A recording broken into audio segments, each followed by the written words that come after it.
આ સમાચાર એ લોકો માટે બહુ જ જરૂરી છે કે જે અમેરિકામાં રહે છે અથવા સેટલ થવા માંગે છે અને હમણાં જ પાછું પોતાનું ગ્રીન કાર્ડ બનાવવાની કે પછી રિન્યુ કરાવવાની પ્રોસેસમાં છે. તો મેટર જોડાયેલી છે ટ્રાવેલ ડોક્યુમેન્ટથી કે જેને કહેવાય છે I-551 એડિટ સ્ટેમ્પ, અને એને લઈને એરલાઇન્સમાં બહુ મોટી કન્ફ્યુઝન દેખાઈ રહી છે કે જેનાથી અમેરિકાના એરપોર્ટ પર ગ્રીન કાર્ડ હોલ્ડર્સને રોકવામાં આવી રહ્યા છે. તો શું છે આખી આ વાત ડિટેલમાં જાણી લઈએ. તો લેટેસ્ટમાં જ કેટલાક રિપોર્ટ સામે આવ્યા છે.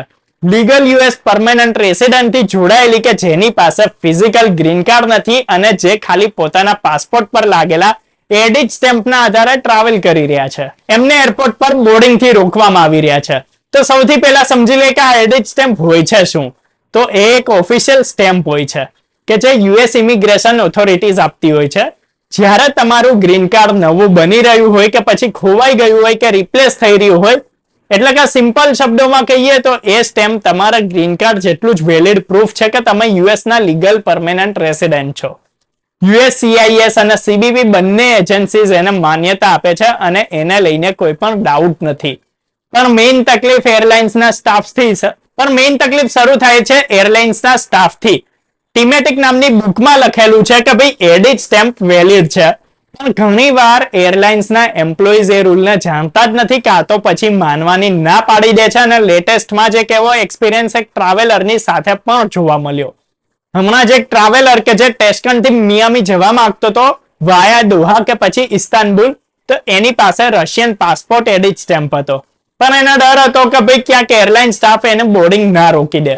એટલે કે એ ટ્રાવેલરે એક બેકઅપ પ્લાન પણ બનાવ્યો.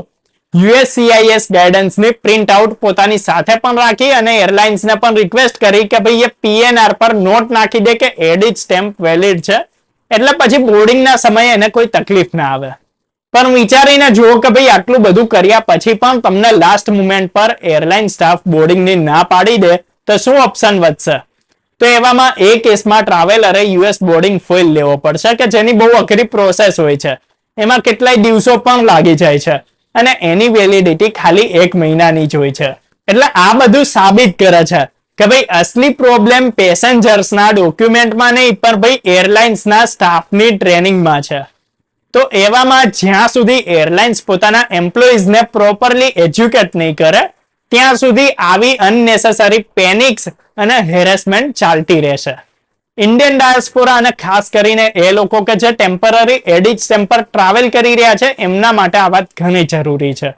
ફ્લાઇટ મિસ થવાનો સ્ટ્રેસ, રીબુકિંગનો ખર્ચો અને લીગલ ટેન્શન આ બધું ખાલી એટલે જ ભોગવવું પડે છે કેમ કે એરલાઇન્સનો સ્ટાફ ટ્રેન્ડ નથી, એમને હકીકત ખબર નથી.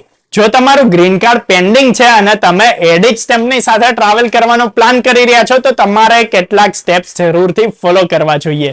USCIS અને CBP ની ઓફિશિયલ સાઇટથી ગાઈડન્સ ડાઉનલોડ કરીને પ્રિન્ટ પોતાની સાથે જરૂરથી રાખવી.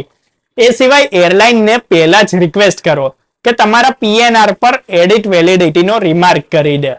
ટ્રાવેલથી પહેલા એરલાઇન સ્ટાફને શાંતિથી સમજાવવા માટે તૈયાર રહો. તો આ નાના પ્રિકોશન્સ તમારા માટે લાઈફ સેવર સાબિત થઈ શકે છે. તો આ તકલીફનું સોલ્યુશન છે એરલાઇન સ્ટાફની પ્રોપર ટ્રેનિંગ જ. નહીતર દરેક પરમેનન્ટ રેસિડેન્ટને કારણ વગરનો સ્ટ્રેસ લેવો પડી શકે છે. ત્યારે આવી જ અપડેટ્સ માટે જોતા રહો, ફોલો કરો, સબસ્ક્રાઇબ કરો અર્બન ગુજરાતી.